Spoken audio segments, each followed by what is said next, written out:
Hello po everyone, magandang umaga, tanghali, gabi sa inyong lahat, saan man kayong sulok ng mundo naroroon. Tara po, samahan niyo ako magluto ng atay ng manok, wag lang po, puro adobo. May gagawin po tayong ibang version ng ating atay ng manok. Paghahaluin po natin yung atay at saka natural manok. Pero po itong manok, ini-skin bones ko po to.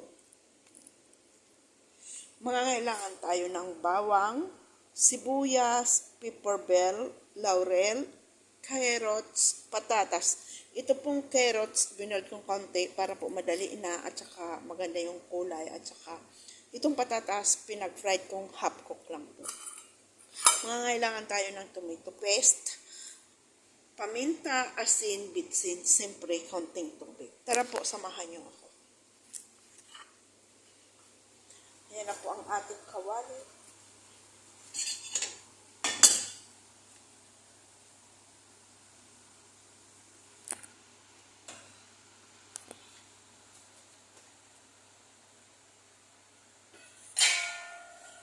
At saka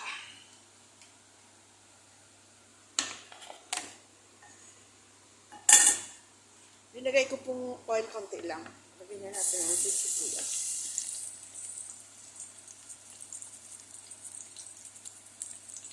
Para lumabas yung aromatics nito. Yung atay ano natin, hindi lang ilalagay. At saka yung patatas, carrots. Pero po kung ayaw ninyong i-boiled, ang carrots, okay naman. Kung ayaw ninyong i-direct na lang po ninyo. Ako po, marami kong nilagay na sibuyas. Mas maganda po kasi yung hindi tipid sa aromatics. Sama na natin yung laurel.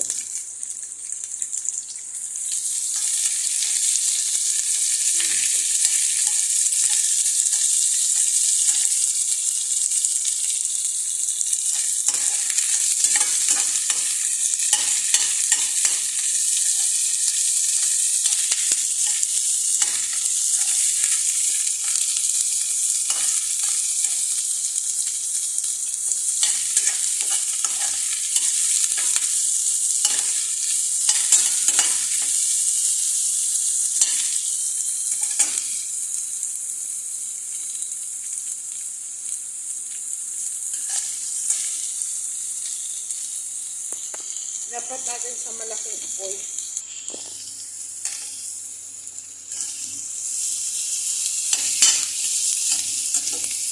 Lagayan natin ng paminta,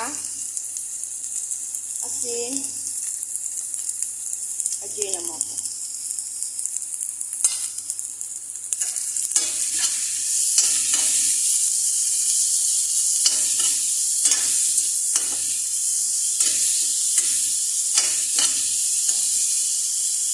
Bango na.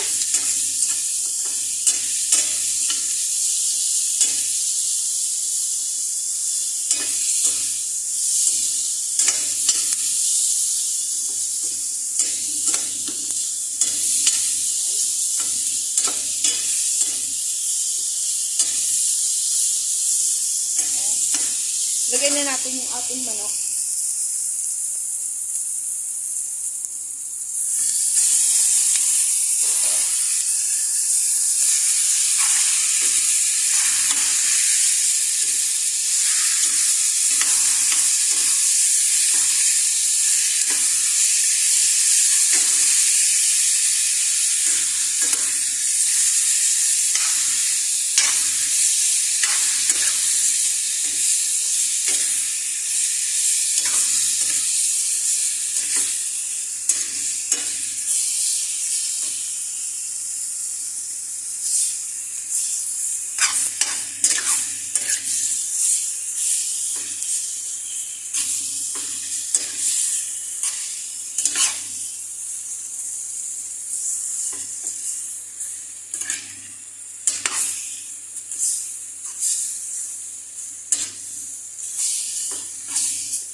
Lagyan natin ng konting, lagyan natin ng tomato paste.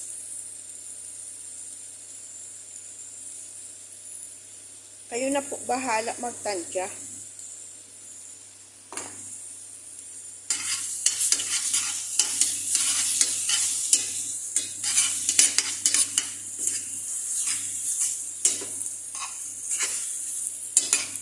Parang ano po ba? Parang higado ba? Ganun.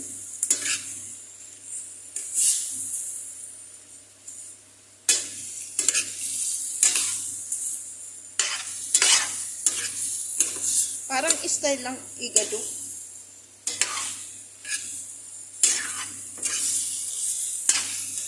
Bahin po natin ang version ng ating atay. Dinagdagan ko po kasi yung atay kakaunti lang.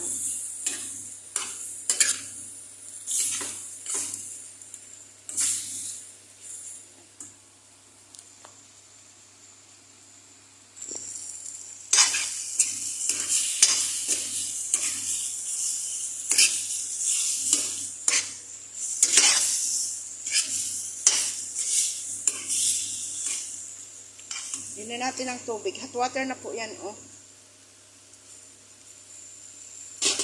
Natin damihan na tubig.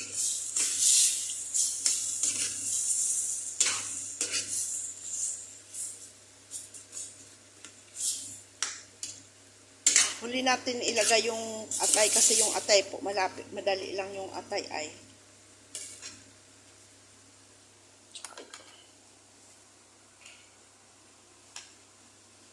Ilagay na natin yung pepper bell.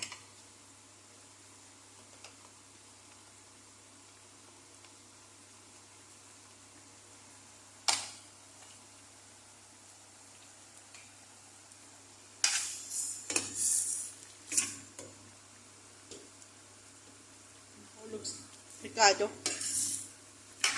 Sa Pilipinas, ang mahal ng mga bilihin. Ko Panginoon, paano kaya ang daming nasisiraan ng ulo dahil sa kulang na pagkain. Hindi na makabili ng pagkain nila.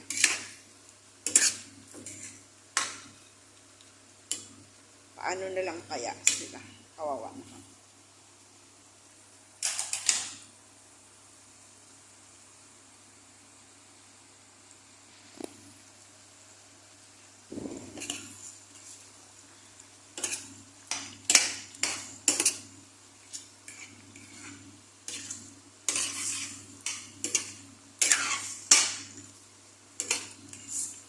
Hanap tayong sili. Hanap tayong sili.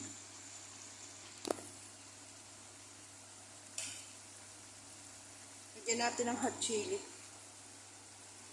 Nilagyan ko po konting beans para mayroong green.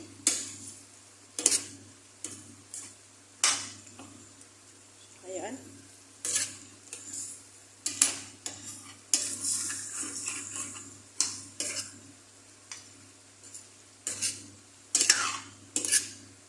So, tikman natin yung timpla natin.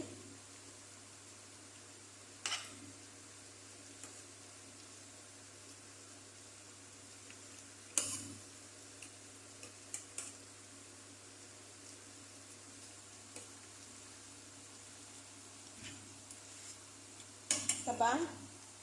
Tabang siya.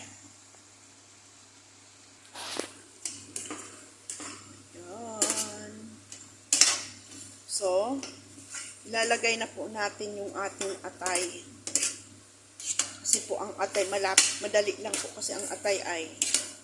Pag nasubran po kasi ang atay sa luto, tumitigas.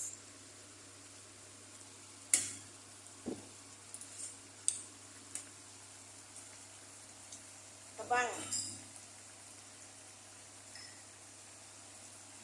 Asin.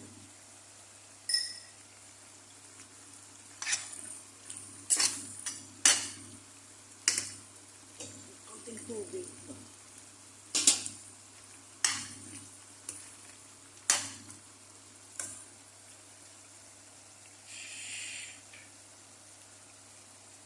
Ganyan natin atay.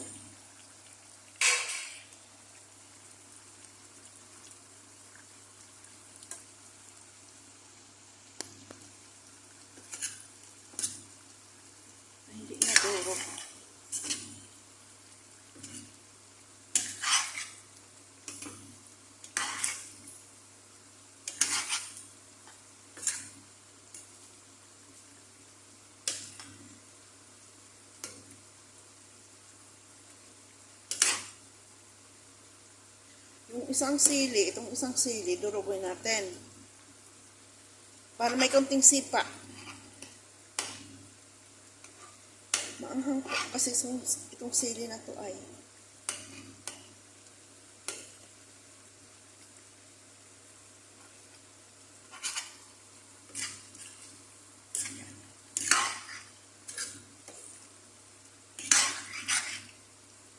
So ngayon,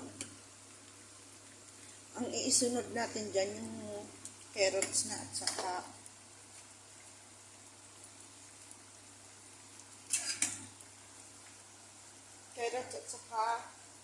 patatas.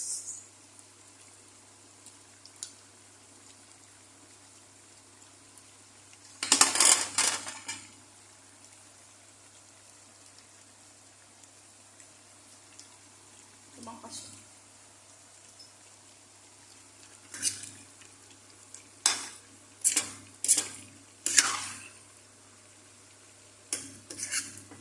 Lagyan natin ng konti atang vinegar para wag na.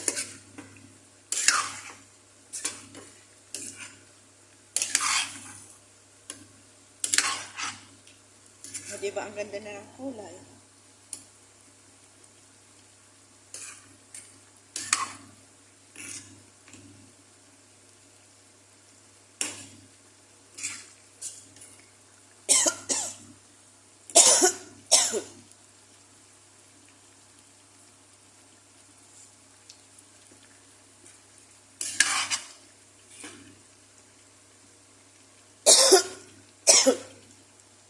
Sorry po.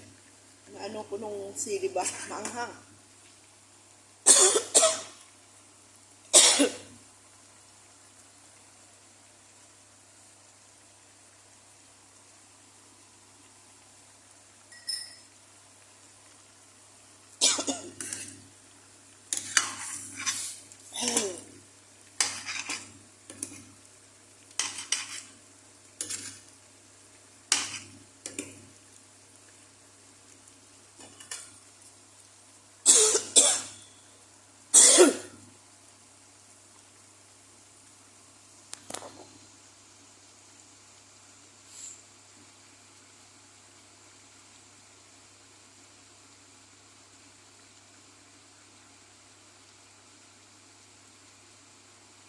Yan po ang rice ngayon, lunch.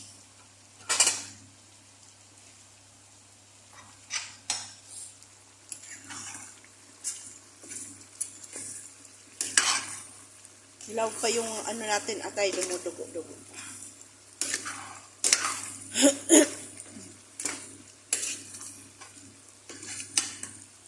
Pero malapit na siya.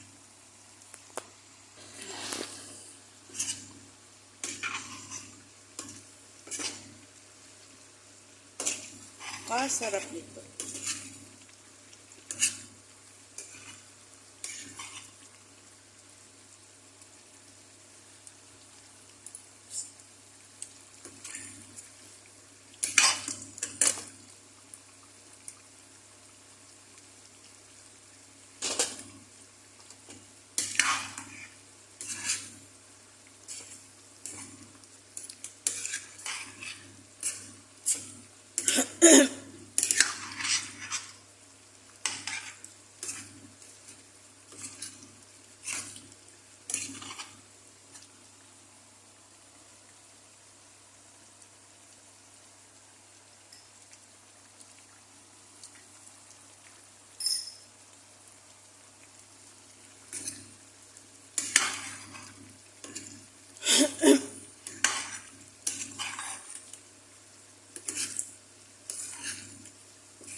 kasi binibigla ang asin. Nagdadagdag na lang tayong asin. Mahirap na kasi yung sobrahan asin ba.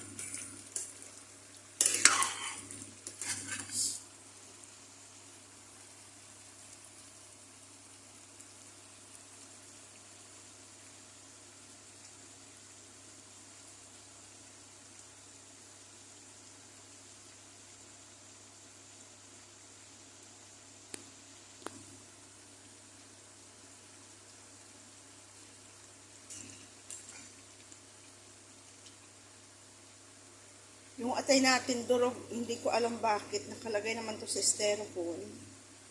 Pag inalis ko sa, durog siya.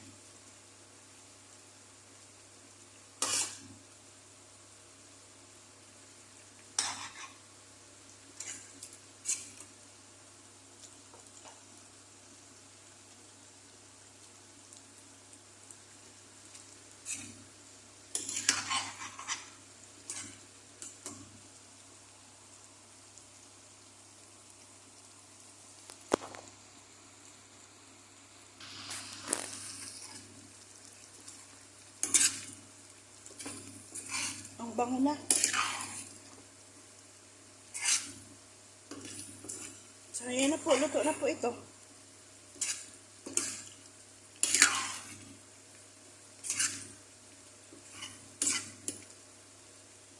Para po madurog ang patatas.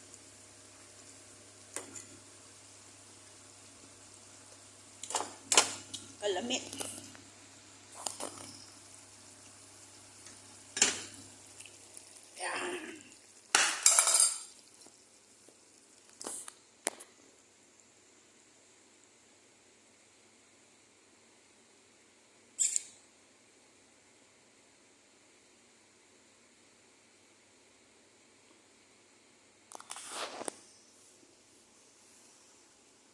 Yan.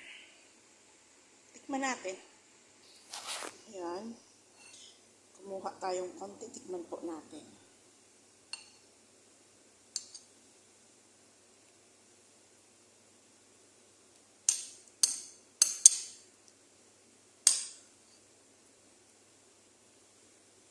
Carrots. Patatas. Mainit pa kasi eh.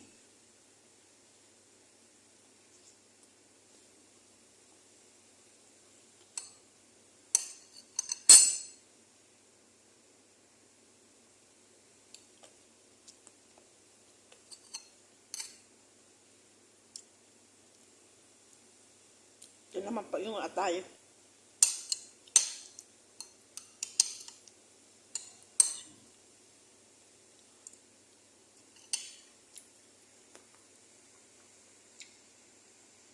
Sarap niya.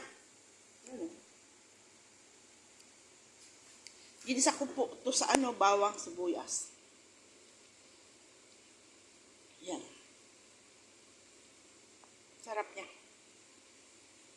So, yan po. Maraming salamat sa walang sawang suporta. At ako'y nagpapasalamat sa inyo. Pakiiwan po ng bakas at pakisupport naman po ng YouTube channel kasi po nangangailangan po ako ng tulong para sa pamilya ko. Gusto ko po na umangat ang aking YouTube channel para po mayroon man lang po akong source income na pag ako umuwi na kasi bala ko na po magpurkod. Tama na po kasi alam mo na dito sa abroad minsan hindi mo rin alam ang mga ugali ng mga amo natin. Pero okay naman sila, mabait naman sila, so far so good naman. Nakakaraos naman araw-araw. Kaso talaga minsan may mga baltik sila. So parang yung nasasabi kong nasasawa na rin ako sa kanila, yung konting mali ng kasama ko, ikaw yung mapapagalitan. Ayaw ko po noon. Kahit po yung pagod na ako, basta po maano po yung utak ko, okay lang po ako. Hindi masakit ang ulo ko sa kasama ba. Kaya hindi na lang po ako umiimi kasi po itong kasama ko hindi naman nakakaintindi. Yan. So maraming salamat po sa walang sawang suporta. Bye bye. God bless you po.